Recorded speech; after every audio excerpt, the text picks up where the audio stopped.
Very good morning વિદ્યાર્થી મિત્રો. હું Binita Mehta, the HB Kapadia group of schools, Memnagar, Gujarati મીડિયમના શિક્ષક. કમ્પ્યુટરમાં આગળના ફંક્શનની જાણકારી આપવા આવી ગઈ છું વિદ્યાર્થી મિત્રો.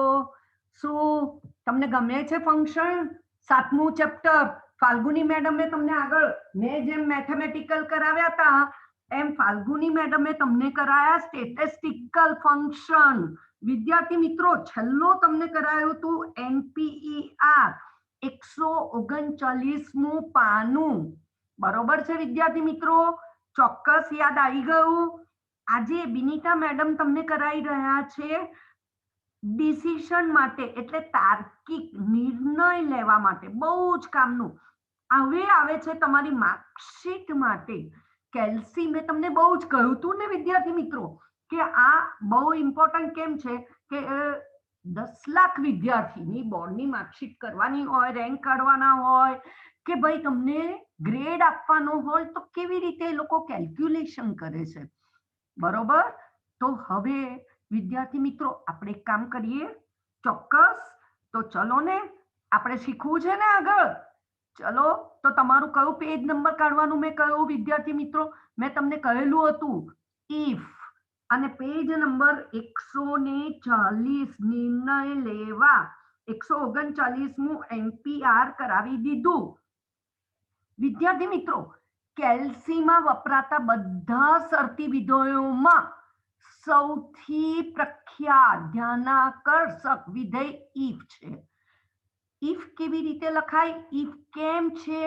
શું આપણે વારે ઘડીએ બોલીએ છીએ ને વિદ્યાર્થી મિત્રો, જો ગરમી લાગે તો પંખો ચાલુ કરો, નહીં તો ના કરો. કોના પર? શરત પર આધારિત. એટલે હંમેશા શરત એટલે ટેસ્ટ. જો સાચું વાક્ય હોય તો મેં હમણાં જ કહ્યું, જો પંખો ગરમી લાગે તો પંખો ચાલુ કરવો એટલે ટ્રુ. ટ્રુ વાક્ય કયું? પંખો ચાલુ કરો. અને નહીં તો ફોલ્સ, ના કરો. એટલે કેટલા વાક્ય છે? શરત પર આધારિત મારી પાસે 2 વાક્ય છે. જો શરત સાચી હોય તો ટ્રુ, નહીં તો ફોલ્સ. એટલે ટેસ્ટ, શરતની કસોટી. શરતની કસોટી. જો પરિણામ સાચું હોય તો ટ્રુ, નહીં તો ફોલ્સ. હંમેશા પદાવલીની ગણતરી કરે. વિદ્યાર્થી મિત્રો, મારે કંઈક બતાવવું છે. તમને કઈ ગણતરી બતાવી છે કેલ્સીમાં? મેં તમારી માટે ઓલરેડી કેલ્સી રાખ્યું છે. હા વિદ્યાર્થી મિત્રો, ચલો ને હું તમને બતાવું. તમને એવું થશે કે આ કઈ રીતનું, અમને કેવી રીતે, શું છે? અમને તો દેખાતું નથી, ફાવતું નથી. તો વિદ્યાર્થી મિત્રો, મેં તમારા માટે અહીંયા કેલ્સી ખોલ્યું છે. તમને વિદ્યાર્થી મિત્રો હવે તો 100% ખબર પડે ને. A1 સેલ ખાલી છે, B1 માં મી એટલે મારું, અને C1 માં ફ્રેન્ડ લખ્યું છે એટલે ફ્રેન્ડ. સ્કોર ઓફ ગેમ, અમે ગેમ રમવા બેઠા છે, એનો સ્કોર અમે કરીએ છીએ. બરોબર વિદ્યાર્થી મિત્રો? હવે હું શું લખું છું એ સાંભળજો. મારે એવું લખવું છે, હું આવી છું કયામાં? તો તમને ખબર પડે છે B3 માં.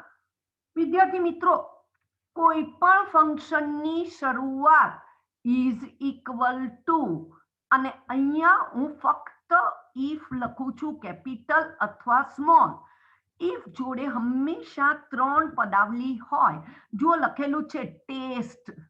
ટેસ્ટ એટલે શરત, ધેન વેલ્યુ, અને અધરવાઇઝ વેલ્યુ 2. સેમી કોલન દેખાય છે. મેં શું કહ્યું છે? મેં એવું લખ્યું છે A2 ગ્રેટર ધેન B2, પણ A2 માં તો નહીં. B2 ગ્રેટર ધેન C2 તો હું નહીં લખું, આ કરીશ, પછી તરત ગ્રેટર ધેન ની સાઇન કરીશ, અને તરત C2. બરોબર? તરત શું કરીશ? Semi colon. એટલે આ મારી શરત. જો શરત સાચી હોય તો હું અહીંયા અવતરણ ચિહ્ન, કારણ કે શાબ્દિક માહિતી છે, value value B2 is greater એવું લખું છું. ગ્રેટર.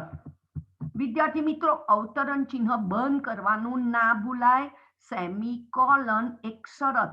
અને હવે ખોટી શરત. ખોટામાં લખું છું વેલ્યુ અરે sorry, value C2 is greater. તમે મને કહેશો જો, ઇફ એટલે જો C2 કરતા B2 મોટો હોય તો છાપો B2 ગ્રેટર, નહીં તો છાપો શું? C2 greater.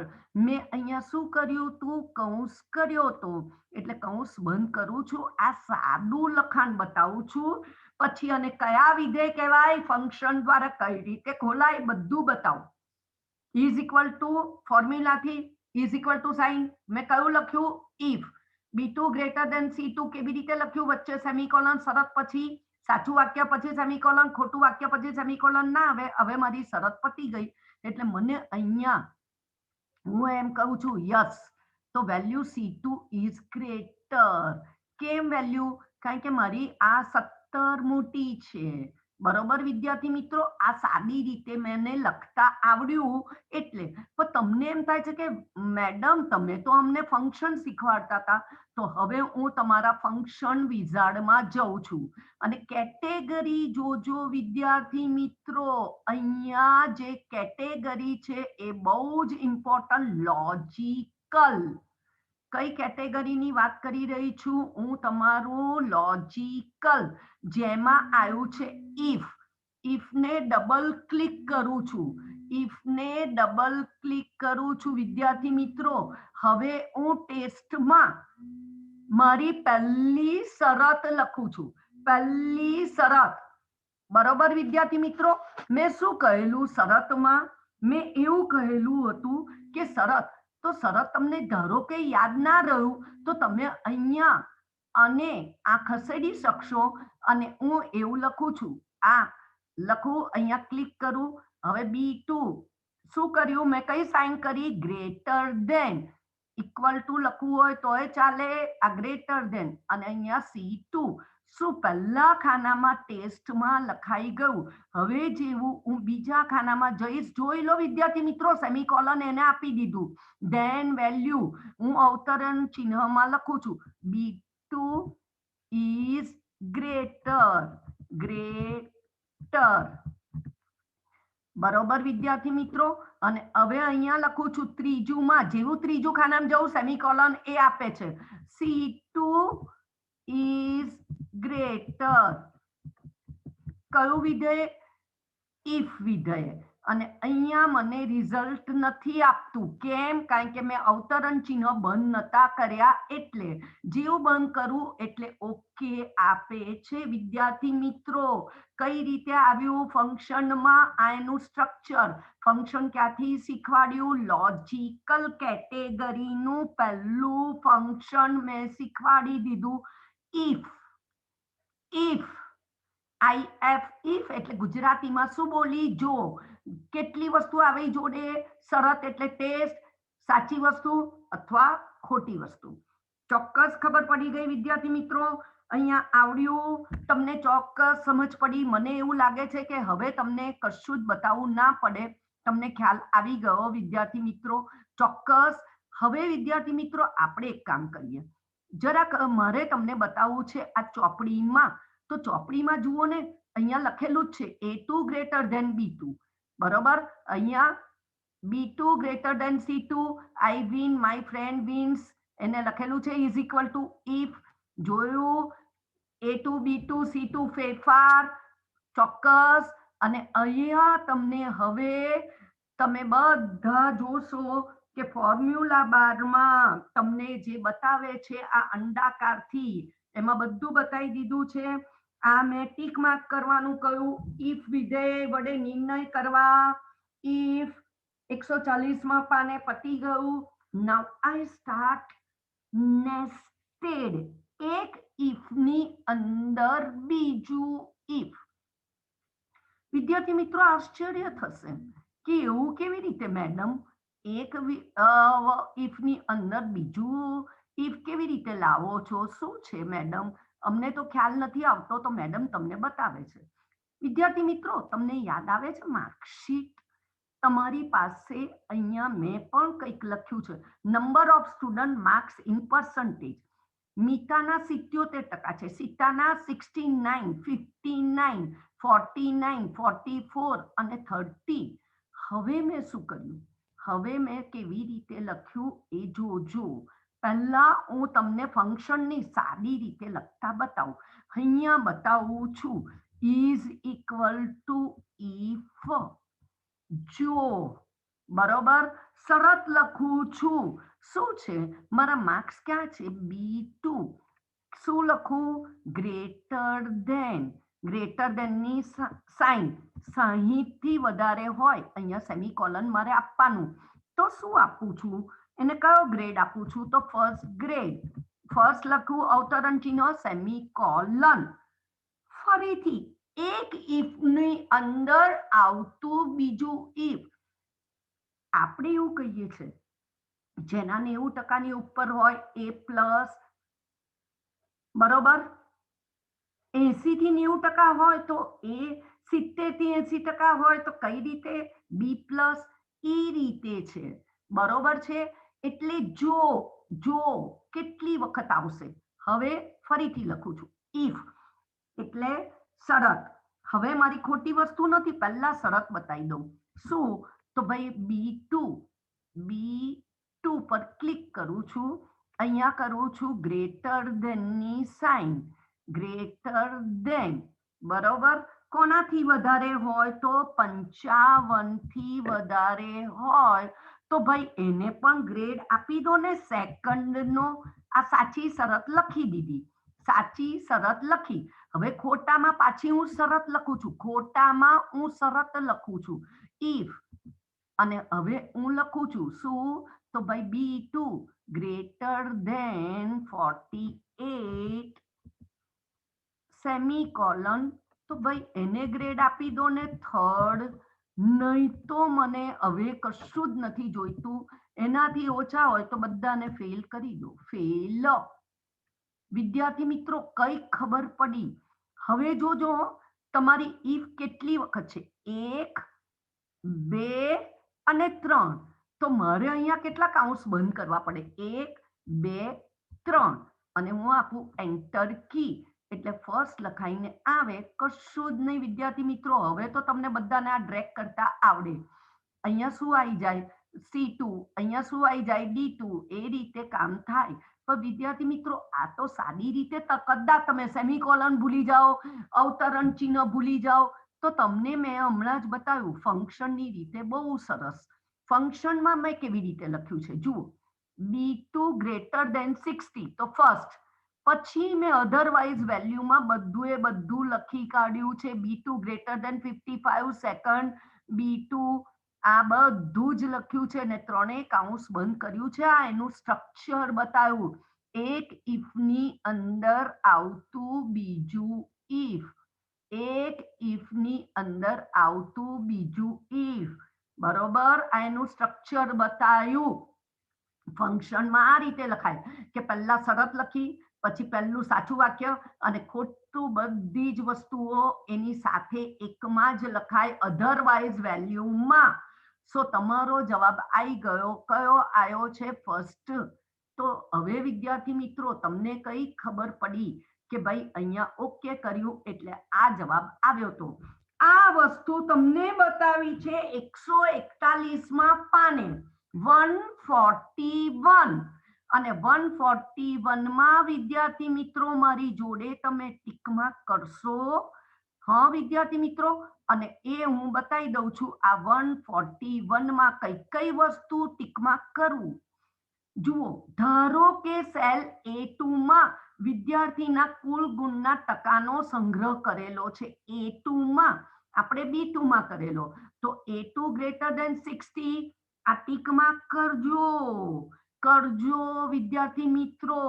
ઇફ વિધાન A2 ની કિંમત ચકાસે જે વિદ્યાર્થીના કુલ ગુણના ટકા છે. જો સેલ A2 ના કિંમત 60 બરાબર કે વધારે હોય તો પદાવલીની કિંમત સાચી ગણાશે. બરોબર. ફર્સ્ટ આપશે. જો વિદ્યાર્થીને 60 કરતા ઓછા ટકા હોય તો બીજી પદાવલીની કિંમત જે ઇફ વિધાન ફરીથી અન્ય ઇફમાં જાય તો તમે એક ઇફની અંદર અનેક ઇફનો સમાવેશ કરો.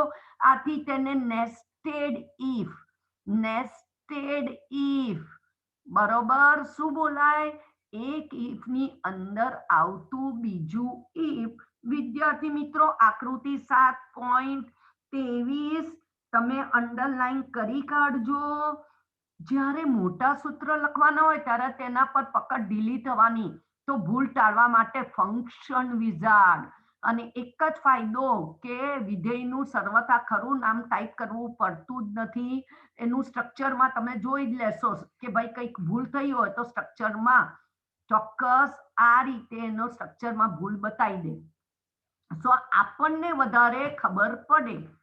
ચોક્કસ વિદ્યાર્થી મિત્રો નેસ્ટેડ ઇફ ખબર પડી ગઈ. હવે તમને એમ થશે કે આ શું છે મેડમ? 142માં પાને સંબંધિત પ્રક્રિયકો છે. વોટ ઇઝ સંબંધિત પ્રક્રિયકો? સંબંધિત પ્રક્રિયકો એટલે રિલેશનલ ઓપરેટર. એટલે તમે હમણાં વાપરેલું આપણે સરખામણી કરવા. જો જોડે હંમેશા સરખામણી આની જોડે આ બરાબર હોય, less than, greater than equal to, less than equal to, અને આ જે છેલ્લું છે ને નોટ ઇક્વલ ટુ. જુઓ ને, if A1 equal to A2 તો બરોબર છે. ગ્રેટર ધેન, લેસ ધેન ની sign greater than equal to, less than equal to. Sure? બે વચ્ચે શું ફેર?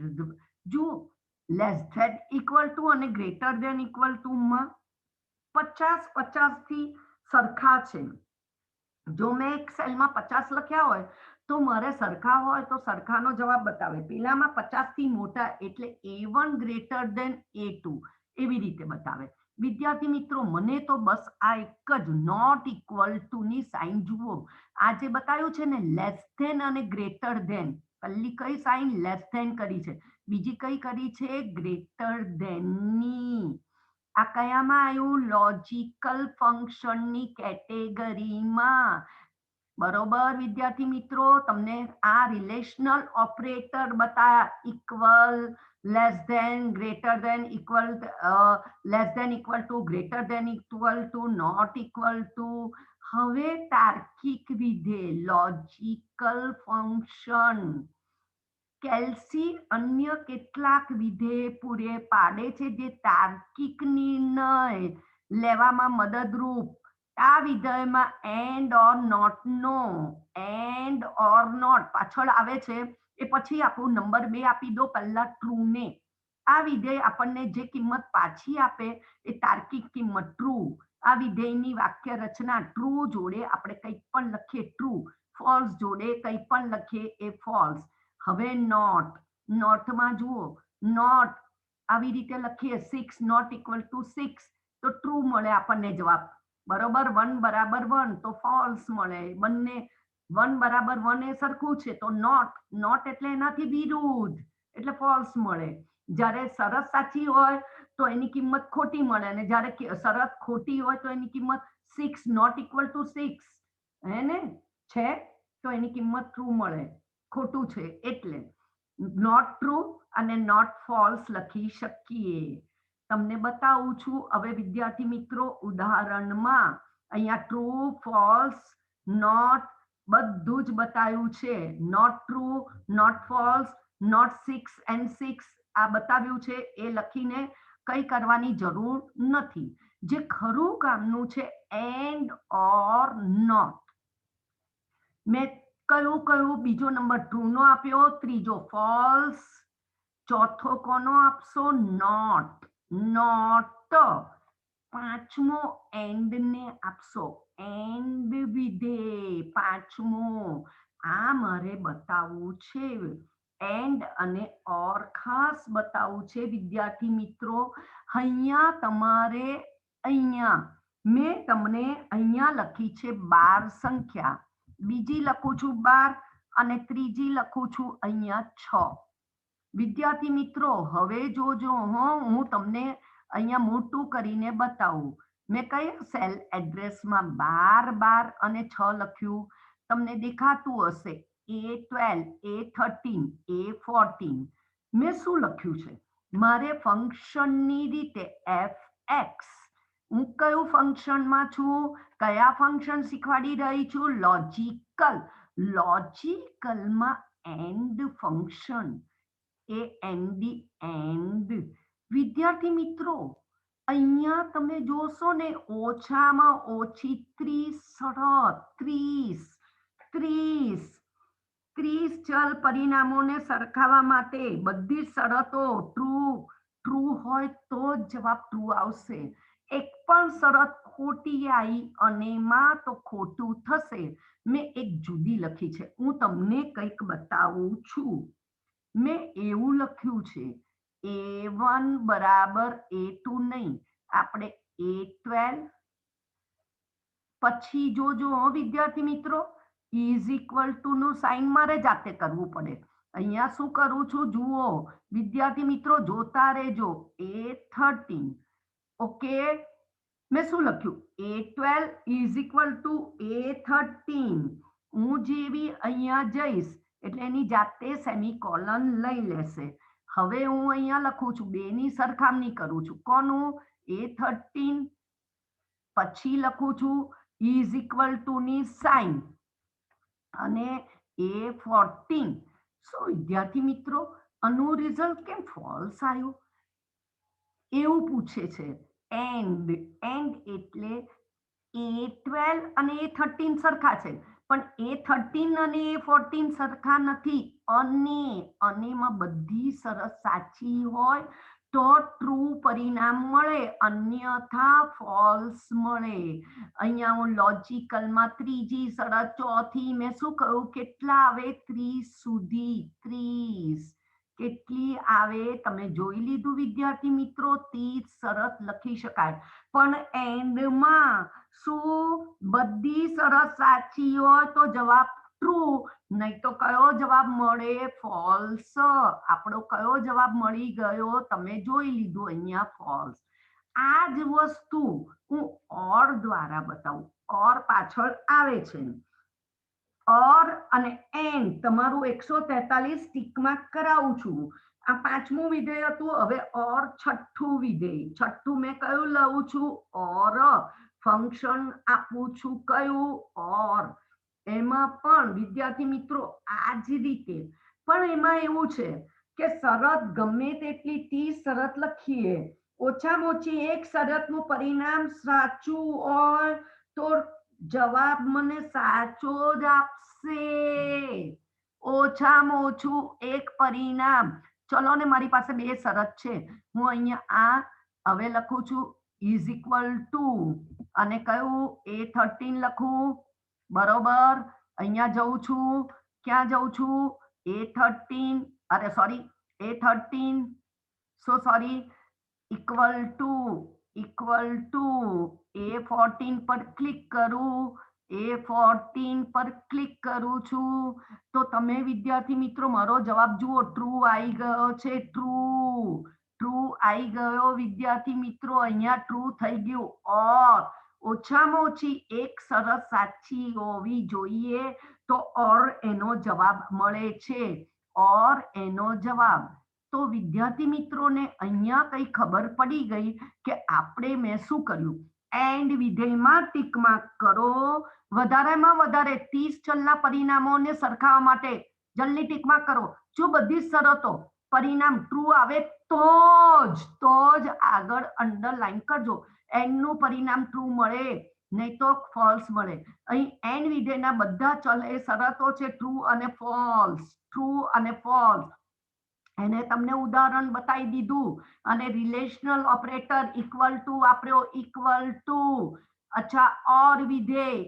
આ વિધેયની વાક્ય રચના કયા વિધેય શીખવાડું છું? લોજિકલ. આ ઓર વિધેયમાં વધારેમાં વધારે 30 શરત, વધારેમાં વધારે 30 પરિણામોને સરખાવવા માટે ઓછામાં ઓછી એક શરતનું પરિણામ ટ્રુ હોય તો, એક શરતનું પરિણામ ટ્રુ હોય તો. શ્યોર વિદ્યાર્થી મિત્રો, આ જ વસ્તુ મારે થિયરીમાં બતાવી છે. જો A1 બરાબર A2 હોય, જો A2 બરાબર A3 હોય, A1 બરાબર A3 હોય અથવા સરખી હોય, ખોટા હોય તો ફોલ્સ કિંમત હોય, બધી વસ્તુ ખોટી હોય તો ફોલ્સ કિંમત હોય. વિદ્યાર્થી મિત્રો, મારે તમને અહીંયા ટ્રુ, ફોલ્સ, ઓર છે એટલે બધે ટ્રુ આવ્યું. મારે તમને આ બતાવવું છે. A1 બરાબર A2, A2 બરાબર A3, A1 બરાબર A3, તો એનો જવાબ ટ્રુ બતાવ્યો છે. 12 12 12 એન્ડ બરોબર છે. 12 12 6, તો અહીંયા ટ્રુ છે, ફોલ્સ છે, ફોલ્સ છે. ઓરમાં બધી શરતમાંથી એક હોય તો ટ્રુ થાય. આ ઓરની બતાઈ છે, ઓરની બરોબર છે. અને બધી શરત ફોલ્સ હોય તો ફોલ્સ આવે. શ્યોર વિદ્યાર્થી મિત્રો, તાર્કિક વિધેય ઓર બતાવ્યું. ઓર કેવી રીતે ચાલે? કોઈ પણ એક સાચું હોય તો ચાલે, પણ એન્ડ કયું? એન્ડમાં જો બધું ફોલ્સ હોય તો ફોલ્સ, બધું ટ્રુ હોય તો ટ્રુ, બાકી બધું ફોલ્સ થાય, બધું ફોલ્સ થાય. એન્ડ હોય તો હવે તમને ખ્યાલ આવી ગયો. તાર્કિક વિધેય આપણે 6 વાપર્યા. વિદ્યાર્થી મિત્રો, હવે મારે જવું છે તમારું પેજ નંબર 145 અને હવે શીખવાડું છું સ્ટ્રિંગ ફંક્શન. પહેલો, સ્ટ્રિંગ કોને કહેવાય? શાબ્દિક લખાણ. હું શાબ્દિક લખાણ કંઈ પણ કહું, લખું છું. એકમાં લખું છું ગુડ, બીજામાં લખું છું મોર્નિંગ. બંનેને ભેગા કરવા છે, બે સ્ટ્રિંગને જોઈન્ટ કરવું છે.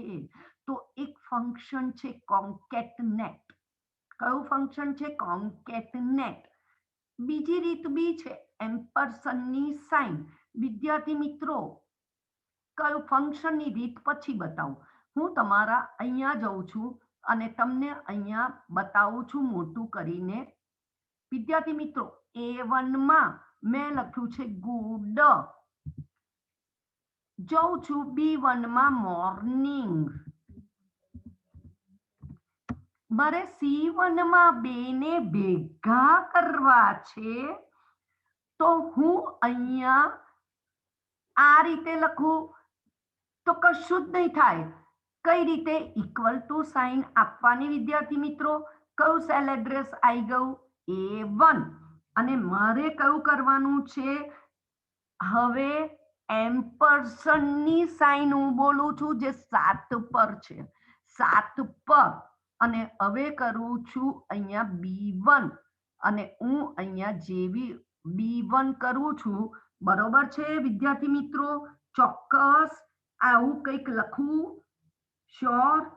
અહીંયા તમે જોશો કે મેં અહીંયા આ લખ્યા પછી હું એન્ટર કી આપું, એકલું ગુડ કેમ આવ્યું? મોર્નિંગ કેમ ના આવ્યું? ગુડ મોર્નિંગ થવું જોઈએ. એમ્પરસનની સાઇન મેં લખેલી છે. એમ્પરસન ઇનપુટ લાઈનમાં મેં હજી અહીંયા, હા, હવે કરું છું આ અને એન્ટર આપું, એરર આવે છે. તમને દેખાયું? આ જતું રહ્યું. શું ગયું? C2 આવ્યું. શું લખું છું? A1. અહીંયા તમને એના બદલે એમ્પરસન કરીને હું બતાવું છું. તમે જોજો વિદ્યાર્થી મિત્રો, હું આ જે લખું છું ને એના બદલે જોઈ લો. અહીંયા લખું છું બીજામાં ઇઝ ઇક્વલ ટુ, બરોબર છે? ઇક્વલ ટુ નું સાઇન કરું છું. શું લખું છું? ગુડ. શ્યોર.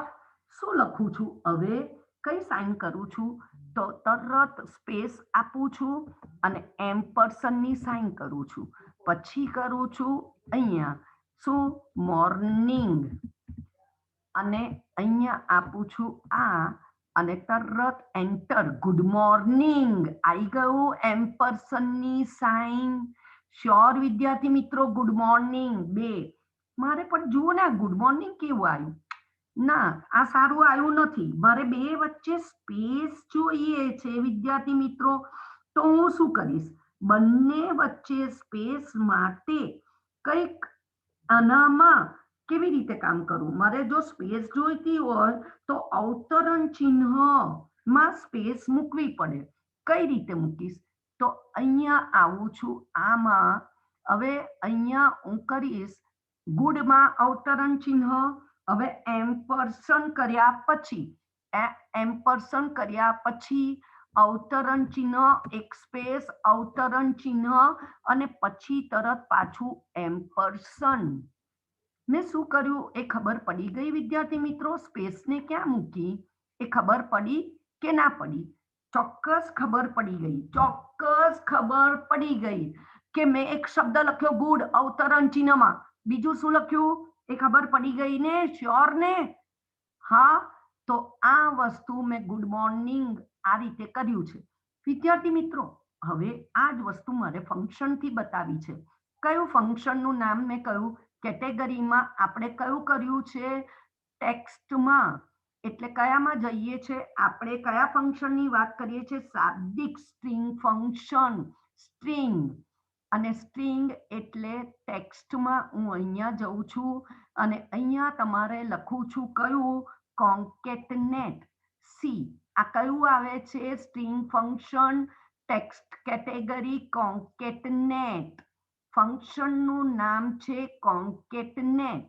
મેં આપ્યું ગુડ અને બીજામાં આપું છું અહીંયા ટેક્સ્ટ 2 માં આવું છું અને બીજામાં B1 માં મોર્નિંગ. જોઈ લો વિદ્યાર્થી મિત્રો શું લખાઈને આવ્યું? કોન્કેટનેટ A1 સેમિકોલન B1. ઓકે, 30 શબ્દને જોડી શકે, 30 શબ્દને જોડી શકે. ફંક્શનની રીત. પહેલું ફંક્શન કોન્કેટનેટ. ચોક્કસ ખબર પડી ગઈ, કોન્કેટનેટ. વિદ્યાર્થી મિત્રો, અહીંયા પણ તમને એવું થાય છે કે હવે આમાં મારે સ્પેસ કરવી છે, તો તમને એ જ બતાવ્યું છે કે ભાઈ આમાં વચ્ચે સ્પેસ કરવી હોય તો તમારે આ ફંક્શન નહીં ચાલે. કઈ રીતે કરશો? એમ્પરસનની સાઇન, એમ્પરસનની સાઇન કરવી પડે અને કોન્કેટનેટમાં વચ્ચે આવી રીતે A1 પછી એમ્પરસનની સાઇન A2 એવી રીતે લેવું પડે.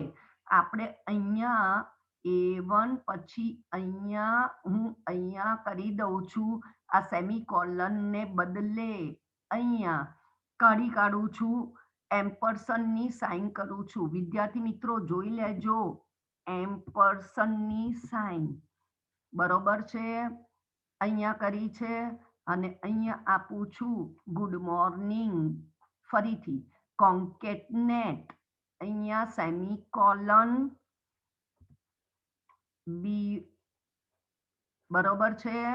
અહીંયા આપી દઉં છું, તરત જ એન્ટર કી. અહીંયા એરર આપી. કેમ? કારણ કે એને શું કહ્યું કે ભાઈ આ તમારું સેમિકોલન કરો છો એના કરતા આ વસ્તુ શાબ્દિક રીતે લખો ને.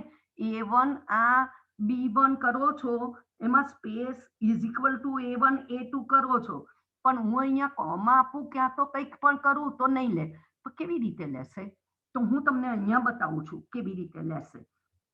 ઇઝ ઇક્વલ ટુ કોન્કેટનેટ અને હું એવું લખું કે ભાઈ અહીંયા ગુડ અને મોર્નિંગ, તો એ રીતે લેશે. બાકી પેલાની રીતે લેશે નહીં. કોઈ જગ્યાએ સ્પેસ કરવી તો એમ્પરસન ચિહ્ન વાપરી શકો. નામને બદલે એમ્પરસન. આમાં નહીં જ લે. કોન્કેટનેટ બરોબર. અહીંયા હું સોરી વિદ્યાર્થી મિત્રો, અહીંયા હું તમને ફરીથી બતાવી દઉં. આ મારે જો સ્પેસ કરવી હોય તો મારે એમ્પરસન એટલે નામને બદલે મેં તમને કહ્યું એમ એમ્પરસન વાપરવું જ પડે, તો જ આવી રીતે આવે. પણ મારે કોન્કેટનેટની રીતે કરવું હોય તો જોઈન થાય ને પછી તમે અહીંયા વચ્ચે વચ્ચે કઈ રીતે એમ્પરસન મૂકી શકો. એમ્પરસન વિધેય કંઈ પણ રીતે ઇઝ ઇક્વલ ટુ કરીને મૂકી શકો. ઇઝ ઇક્વલ ટુ કરીને મૂકી શકો, જેમાં કોન્કેટનેટ ચાલે નહીં. કોન્કેટનેટમાં સ્પેસ નહીં. બરોબર? ચોક્કસ? શ્યોર? કોન્કેટનેટ પહેલું વિધેય કરી કાઢ્યું છે. બીજા વિધેયનું નામ છે લોઅર. લોઅર પણ એ પછી બતાવું વિદ્યાર્થી મિત્રો. હવે તમારે અહીંયા બધાએ ટિકમાર્ક કરવાનું છે. પહેલા મને અહીંયા ટિકમાર્ક કરી કાઢો. કોન્કેટનેટ કેવી રીતે કામ કરે જુઓ. શાબ્દિક લખાણની કેટલી? 30 string. Concatenate text 1, text 2, text 30. Concatenate અને કોન્કેટનેટ વિધેયને બદલે એમ્પરસન વાપરી શકાય. આપણે એમ્પરસન એમાં ના વપરાય, એને બદલે વપરાય. આઈસ્ક્રીમ તો બંને જોડવા માટે આપણે એમ્પરસન વાપર્યું, પણ મારે વચ્ચે સ્પેસ જોઈએ તો વચ્ચે સ્પેસ કેવી રીતે મેં વાપરી? તો તમને બધાને ખ્યાલ આવી ગયો કે અવતરણ ચિહ્નમાં મેં સ્પેસ વાપરી. તો જોડવું હોય આગળ પાછળ તો કઈ સાઇન? એમ્પરસન. બાકી કોન્કેટનેટ વિધાન અને ક્યાં તો તમે સેલ એડ્રેસ જોડવા માટે સેલ એડ્રેસ પણ વાપરી શકો. A1 A2 બંને જોઈન્ટ બંને is equal two A1 A2 એ રીતે પણ વાપરી શકો. કોન્કેટનેટ આ રીતે તમને બતાવ્યું, મેં બતાવ્યું આ સ્પેસ સાથે. 7.28 માં જોઈ લો વિદ્યાર્થી મિત્રો. ચોક્કસ, શ્યોર. બીજું વિધેય આપણને મળે છે લોઅર વિધેય. લોઅર બતાવી દઉં, લોઅર કેસમાં ફેરવે, પણ કેવું? અપર હોય તો લોઅરમાં ફેરવે, પણ લોઅર જ હોય તો લોઅરમાં કઈ અર્થ જ નથી. ત્રીજું વિધેય અપર એટલે શું? કેપિટલમાં ફેરવે, પણ કેપિટલ જ હોય તો કશામાં ના આવે. બરોબર વિદ્યાર્થી મિત્રો. બીજું, ત્રીજું અને ચોથું બતાવી દઉં. પ્રોપર ટીક કરતા જજો અને પછી હું તમને પ્રેક્ટિકલી બતાવું. આ વિધેય બધા શબ્દોનો પહેલો અક્ષર પ્રોપરમાં, બધા શબ્દ. મારી પાસે ધીસ ઇઝ માય સ્કૂલ વાક્ય છે, તો ધીસ ઇઝ માય સ્કૂલ ને કેવી રીતે? તો લોઅર, અપર, પ્રોપર. બરોબર વિદ્યાર્થી મિત્રો. હવે હું તમને પ્રેક્ટિકલી બતાવી દઉં કે ભાઈ અહીંયા તમારું લોઅર કઈ રીતે ચાલે, અપર કઈ રીતે ચાલે અને પ્રોપર કઈ રીતે ચાલે. ચલો, મેં અહીંયા લખ્યું છે સ્કૂલ લોઅરમાં, મેં અહીંયા સ્કૂલ લખ્યું છે કેપિટલમાં, અને હવે હું અહીંયા સ્કૂલ લખું છું, સોરી, કેપિટલમાં.